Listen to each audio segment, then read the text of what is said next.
할렐루야. 오늘 2부 예배 나오신 여러분 모두를 주의 이름으로 축복하고 환영합니다. 우리 옆에 있는 분들과 함께 사랑합니다 인사 한번 나누겠습니다. 사랑합니다. 축복합니다. 사랑합니다. 축복합니다. 아멘. 오늘은 2021년도 한 해를 보내는 송년 주일입니다. 벌써 2021년도가 다 지나고 마지막 주일 예배를 맞이했어요. 한 해를 돌아보면 참 하나님의 은혜가 아닌 것이 하나도 없다라는 것을 깨닫게 됩니다. 여기까지 인도하신 에베네셀의 하나님을 찬양합니다. 지난해에 이어서 올해 역시 인류는 세계적으로 코로나19와 힘겹게 싸워나가고 있습니다.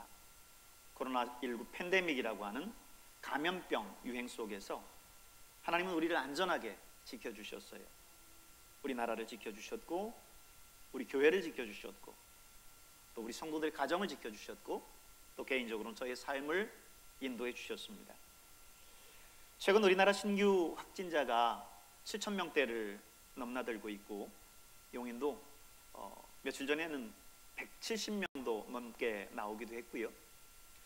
그리고 이제는 배감도 청정 지역이 아닌 게 신규 확진자들이 벌써 몇 번 나왔어요. 하지만 그런 가운데에도 감사한 것은 우리 교회 성도분들 한 분도 감염된 것이 없다는 겁니다. 또 얼마 전에는 배감초등학교에서 확진자가 나와서 학교가 발칵 뒤집혔죠. 학생도 또 선생님들까지도 자가격리하고 난리가 났습니다. 저도 그 소식을 듣고 깜짝 놀랐어요. 우리 교회 학교 아이들, 또 아동센터 아이들 어떨까 싶어서 전화해보고 알아봤더니 감사하게도 검사 결과 한 사람도 양성인 사람이 없었습니다. 이 또한 감사한 일이죠. 또한 예배에 대한 부분들을 돌아봐도 참 감사합니다. 정부의 방역 정책으로 인해서 한국교회는 계속해서 예배에 대한 제한을 받아왔었죠. 집합금지니 예배금지니 뭐 이런 말들이 난무하면서 교회도 모이면 안 된다, 20명만 모여라, 10%만 드려라, 20%만 드려라, 50%만 드려라. 정부에서 때마다 시마다 방침들이 달랐기 때문에 이 교회 다니는 사람들도 요즘에는 도대체 몇 명 드려야 되는 거야, 몇 프로 들어야 되는 거야 알지 못할 정도로 계속해서 바뀌어 왔습니다. 사실 이런 상황 속에서 한국교회는 정말 많은 피해를 입었어요. 공식적으로 약 1만여 교회가 교회 문을 닫았다라고 말하고, 또 공식적인 통계로는 성도들이 약 10% 이상 줄었다라고 발표하고 있습니다. 그러나 발표만 그렇지 사실 교회마다 예배 나오는 인원들을 살펴보면 거의 이전에 비해서 50% 정도밖에 나오지 않는다라고 봐도 과언이 아닙니다. 소상공인도 소상공인이지만 사실 정말 최대의 피해를 입은 시설은 교회라고 할 수 있습니다. 초기 신천지에서 확진자가 나오고 거기에서 확산되기 시작하면서 정부는 그리고 언론은 교회와 신천지를 구별하지 못했고 교회발이라고 하는 말들을 언급했습니다. 그래서 이후 교회에서 확진자가 나오면 무조건 교회발이라고 사용을 했습니다. 분명히 다른 데서 감염이 돼서 교회에 왔었는데 교회만 거쳐가면 무조건 교회발이라고 하는 말을 사용했습니다. 교회가 마치 코로나의 온상인 것처럼 그렇게 프레임을 씌웠어요. 이것 때문에 교회는 숱한 비난을 받았고 각 지자체장들은 서로 예배 금지라고 하는 행정명령을 남발했죠. 이후 교회가 정신을 차리고 헌법소원을 내는 등 여러 가지 법적인 그런 대응들을 하자 이제 질병관리본부에서 직접 교회 예배에서는 확진되는 사례가 거의 없다 이렇게 발표를 하는가 하면 교계와 적극적으로 대화하려고 하는 모습이 시작됐습니다. 하지만 그런 가운데 이미 교회는 만신창이가 됐습니다. 믿음이 아직 들어가지 못한 새가족들이라든지 믿음이 연약한 수많은 성도들은 이미 교회를 떠났고요. 기존의 성도들조차도 2년 동안의 온라인 예배라고 하는 것을 통해서 믿음이 마치 흔들리는 갈대처럼 돼버렸습니다. 숱한 핍박 속에서도 고난을 자처하면서 신앙생활을 했었던 우리 믿음의 선조들과는 달리 내 할 일 다 하고 편하게 예배드리는 것이 익숙해져 버려서 이제는 더 이상 굳이 힘을 들여서 교회에 나오려고 하는 수고를 하지 않습니다. 하지만 이런 상황 가운데 우리 교회는 하나님의 은혜 안에서 지내왔습니다. 여러 가지 어려움 속에서 우리는 최대한 현장 예배를 드리려고 노력했습니다. 무슨 대형 도시에 있는 대형 교회도 아니면서 예배를 1부, 2부, 3부까지 드리고 본당과 중3층 교육관까지 열어서 예배를 드리면서도 현장 예배를 드렸어요. 그래서 아직까지 현장의 영성을 잃어버리지 않고 유지하고 있습니다. 저는 지난 특별 새벽 기도를 하면서 놀랐어요. 신년 특별 새벽 기도회 한번 하고 계속해서 특별 새벽 기도회를 못 하다가 지난 감사 특별 새벽 기도회를 11월에 했는데 코로나 이전에 나왔었던 우리 성도들 숫자보다도 더 많이 나와서 기도하는 모습을 보고 저는 놀랐습니다. 그러면서 우리 교회가 이 현장의 영성, 기도의 영성, 은혜가 살아있구나라는 것을 느꼈어요. 게다가 지난주, 지지난주를 보세요. 성탄절과 신년감사주일 강단 꽃꽂이 헌물을 신청받겠습니다. 이렇게 광고를 했더니만은 10분이 넘게 신청을 했어요. 사무실에 프린터가 고장이 났습니다. 감동되시는 분들은 헌물해 주시면 좋겠습니다. 했더니 2부 예배가 오기도 전에 1부 예배 때 3분이 헌물을 하셨어요. 그래서 2부 예배 때 하시겠다고 하는 분이 있었는데 1부 예배 끝났다고, 마감됐다라고 그렇게 이야기를 드렸습니다. 우리 성도분들에게 은혜가 있는 거죠. 영성이 살아있는 거죠. 여러분, 은혜가 없으면요 아무리 돈이 많아도 하지 않습니다.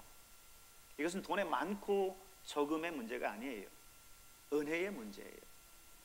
저는 너무 감격했어요. 우리 성도들이 기도의 영성이 살아있구나, 하나님을 사랑하는 뜨거운 그 은혜가 아직도 있구나 라고 하는 것에 너무 감사했어요. 지난 한 해를 돌아보면 정말로 하나님의 은혜입니다. 오늘은 송년주일이에요. 2021년 한 해를 보내는 주일입니다. 이 주일 여기까지 인도하신 하나님의 은혜를 생각하고 지난 한 해 나의 삶과 나의 신앙을 돌아보는 그런 주일이 됐으면 좋겠습니다. 지난 1년 동안 나는 잘 살았는가? 하나님과 나 자신 앞에 부끄럽지 않은 삶을 살았는가? 우리 자신들을 돌아보는 그런 기회로 삼았으면 좋겠습니다. 저는 오늘 본문 말씀을 묵상하면서 참 많은 생각에 잠겼습니다. 그리고 사도 바울이라고 하는 인물에 더 깊이 매료됐어요.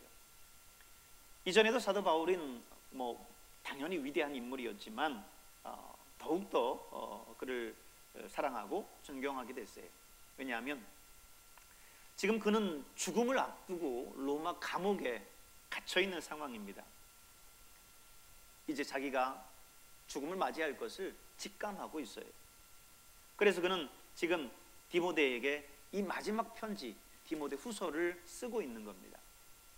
그래서 디모데 후서는 바울의 마지막 편지이자 마지막 유서와 같다라고도 할 수 있습니다. 그러기에 그는 지난 인생을 돌아보면서 정리하는 내용이 오늘 이 디모데 후서에 들어있어요. 그런데 바울은 지금 디모데에게 뭐라고 말하고 있습니까? 오늘 말씀을 보니까 로마로 빨리 와달라고 당부하고 있어요. 9절을 보세요. 너는 어서 속히 내게로 오라. 너는 어서 속히 내게로 오라. 그렇습니다. 죽음을 눈앞에 둔 늙고 외로운 노사도가 지금 로마의 감옥에서 가택연금된 상태에서 그의 영적인 아들이었었던 디모데에게 자신 곁으로 빨리 와달라고 지금 이야기하고 있어요. 왜 그랬을까요? 10절 11절에 있는 말씀을 보면 알 수 있어요. 데마는 이 세상을 사랑하여 나를 버리고 데살로니가로 갔고, 그레스게는 갈라디아로, 디도는 달마디아로 갔고, 누가만 나와 함께 있느니라. 함께 사역했었던, 함께 있었던 그의 믿음의 동역자들이 하나씩 둘씩 다 떠난 거예요. 심지어 자신과 복음을 배신하고 떠난 사람도 있었어요. 사도 바울이 지금 나를 버리고 라고 하는 이 말을 쓰면서 그 마음이 어땠을까 생각해 봐요. 평생을 함께 사역했었던 믿음의 동지들이었어요. 그런데 그들로부터 배신을 당한 겁니다. 그 바울의 참담함, 그 참담함이 느껴지지 않습니까? 오늘 본문 말씀 가운데 보면 16절에도 그렇게 돼 있어요. 내가 처음 변명할 때에 나와 함께 한 자가 하나도 없고 다 나를 버리고 떠났다라고 하는 말을 하고 있습니다. 지금 사도 바울이 로마 감옥에 감금될 때에 자신이 죄가 없음을 사도 바울은 변호하지만 그 변호에 함께 힘을 실어주고 이야기해 줄 사람들이 다 곁에서 떠났다라고 하는 거예요. 바울을 버리고 떠났다라고 하는 것입니다. 사도 바울의 마음이 참담했겠죠. 참 외롭고 쓸쓸했을 겁니다. 13절의 말씀을 보세요. 네가 올 때에 내가 들어와 가보의 집에 두고 온 겉옷을 가지고 와라.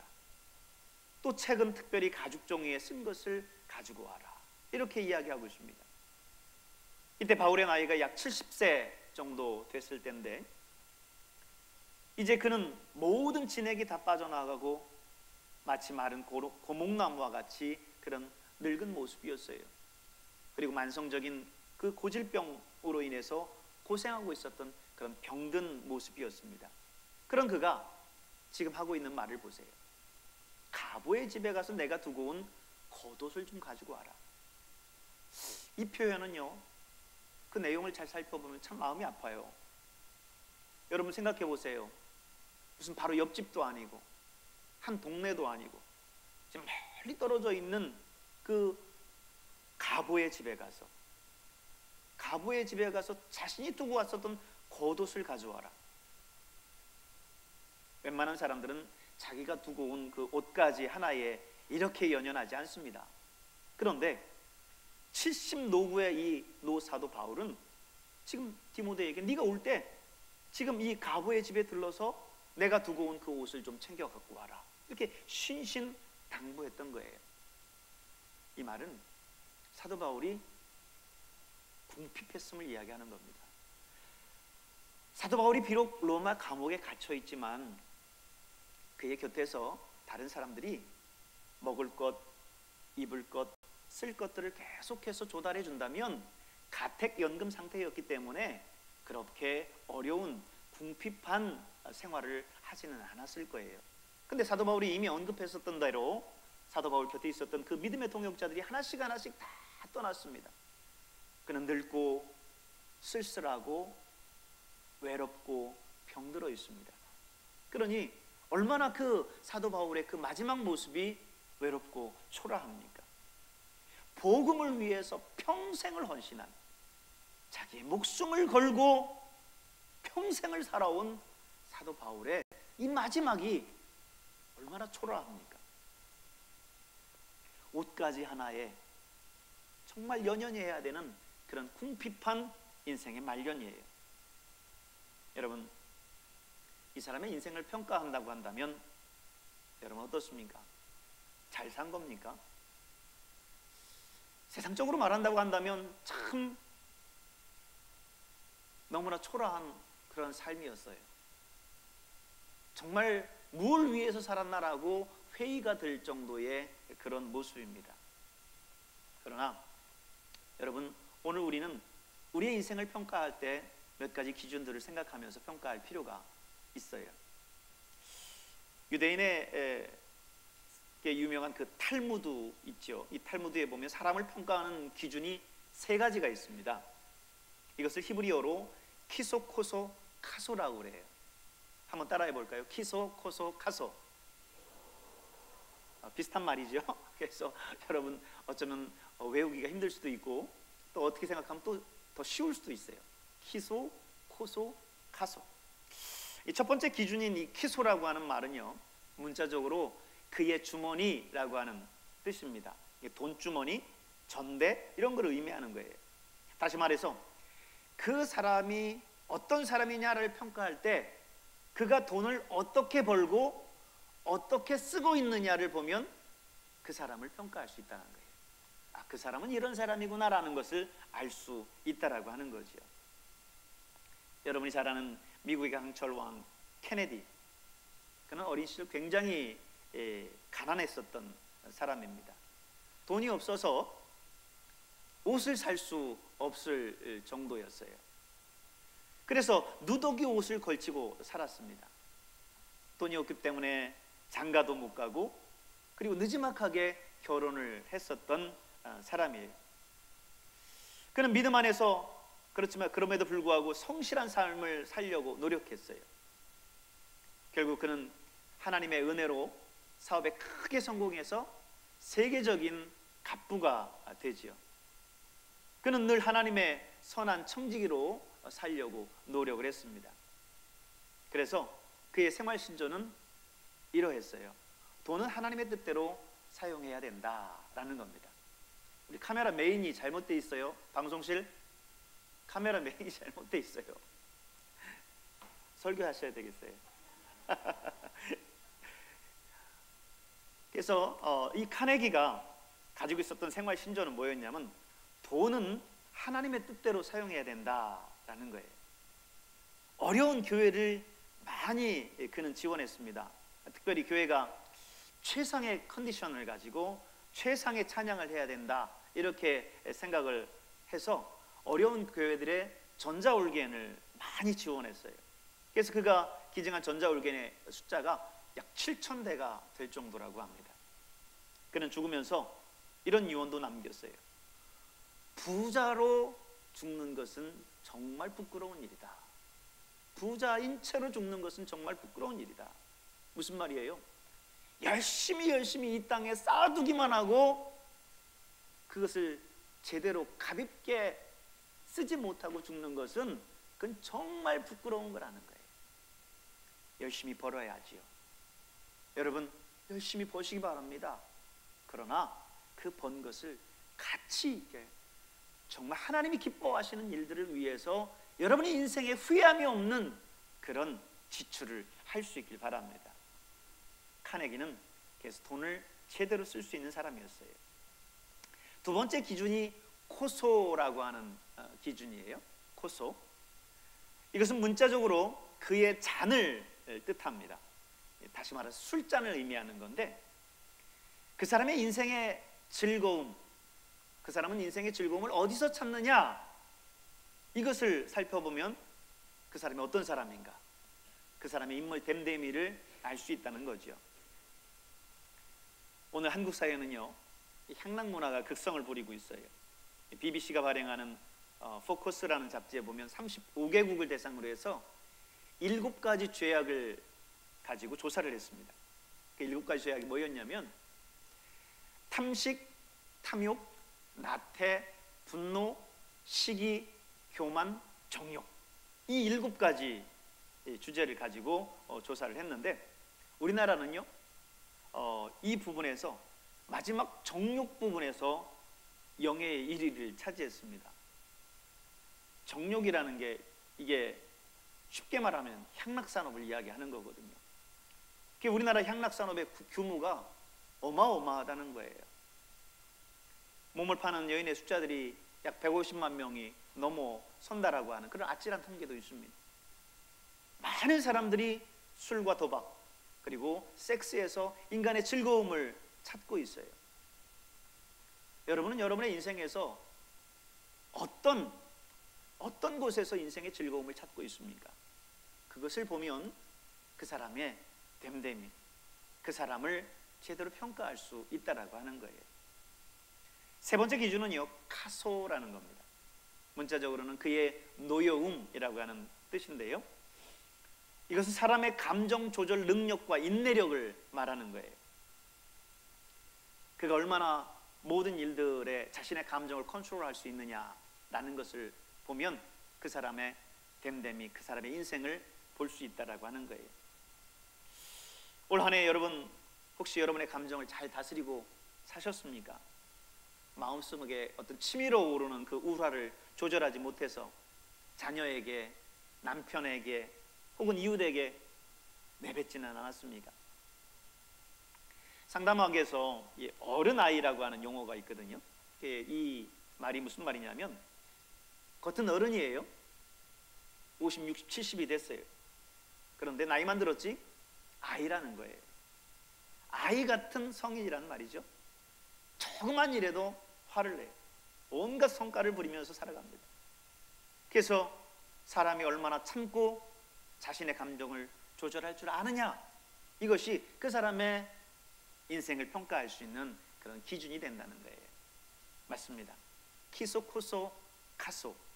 이 탈무드에 나오는 이 세 가지 기준은 사람을 평가하는, 인생을 평가하는 가장 중요한 기준이 돼요. 그런데 오늘 저와 여러분은 하나님을 믿는 성도, 그리스도인 아닙니까? 그렇다고 한다면 이 기준 외에 또 한 가지 기준이 필요해요. 그것은 정말 그 사람의 인생에 있어서 하나님은 어떤 분이고 또 신앙은 어떤 의미를 가지느냐라고 하는 겁니다. 이 질문이 왜 필요하냐면 우리의 인생을 제대로 평가하려면 내가 나를 평가하는 것 가지고는 되지 않습니다. 내가 나를 평가하는 것뿐만 아니라 다른 사람이 나를 평가해야 되고, 무엇보다도 정말 중요하고 정확한 것은 우리의 중심을 헤아리시는 하나님, 그리고 우리의 인생을 처음부터 끝까지 다 알고 계신 그 하나님이 어떻게 평가하느냐, 그것이 중요한 거죠. 성경을 보면 하나님 보시기에 좋았더라 라는 말이 나오죠. 그것처럼 여러분, 저와 여러분의 인생이 하나님 보시기에 좋기를 축복합니다. 하나님 보시기에 내가 걸어온 2021년도는 어떠했는가? 지난 한 해를 돌아볼 때에 내가 걸어왔었던 이 1년이라고 하는 이 세월은, 이 1년이라고 하는 내 인생은 어땠는가라는 겁니다. 물론 내 인생이 어느 위대한 인물이었었던 사도 바울처럼 복음을 위해서 참 일평생을 헌신할 수는 없어요. 그렇다고 해서 내 인생에 하나님을 위한 부분이 없다라고 하면 나는 그리스도인이라고 할 수 없겠죠. 여러분 오늘 한 해 하나님을 위해서 여러분의 인생의 몇 %를 할애했습니까?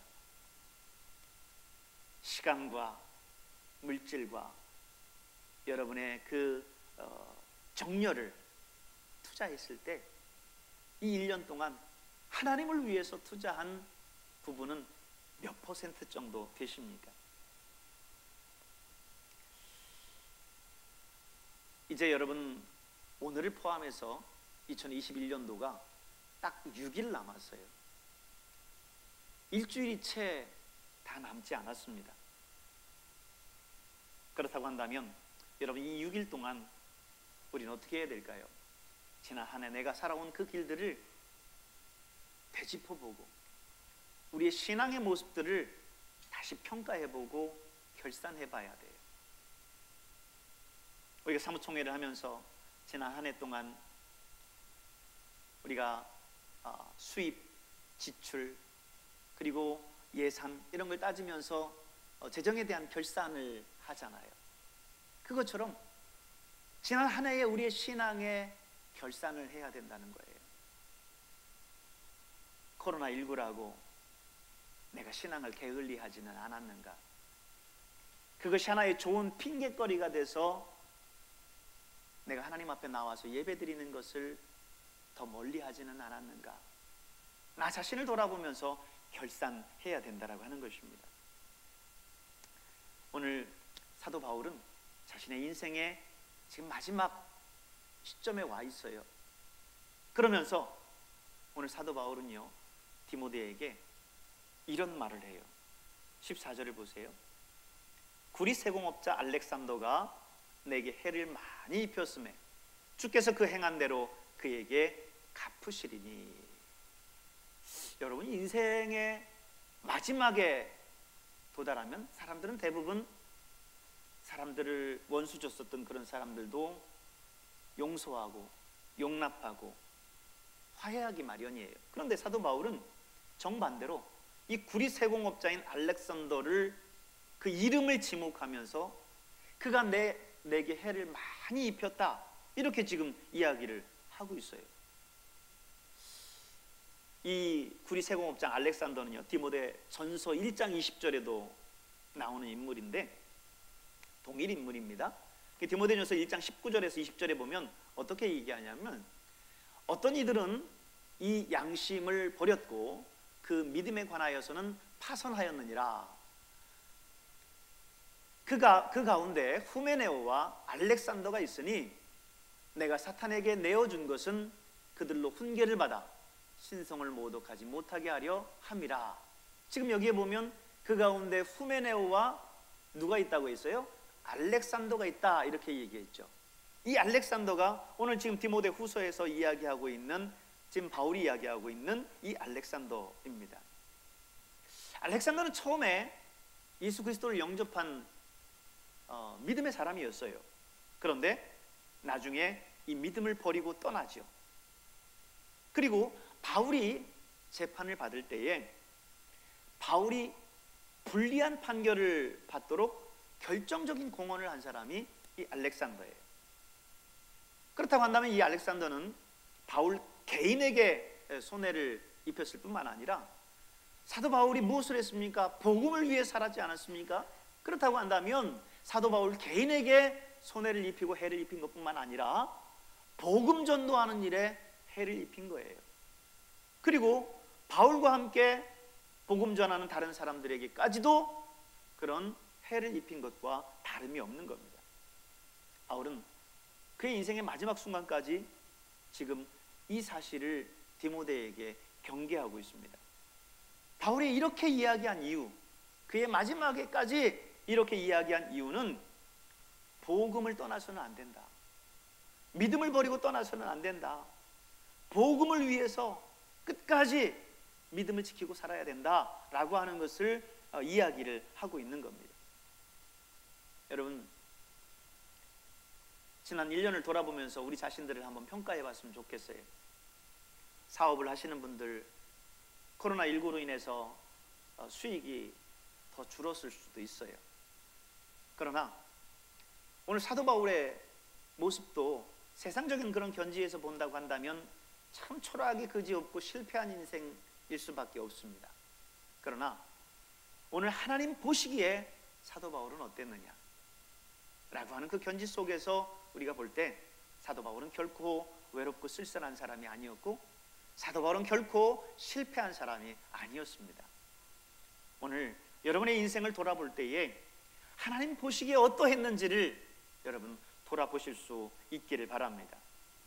지난 1년 복음이 나를 지배했는가?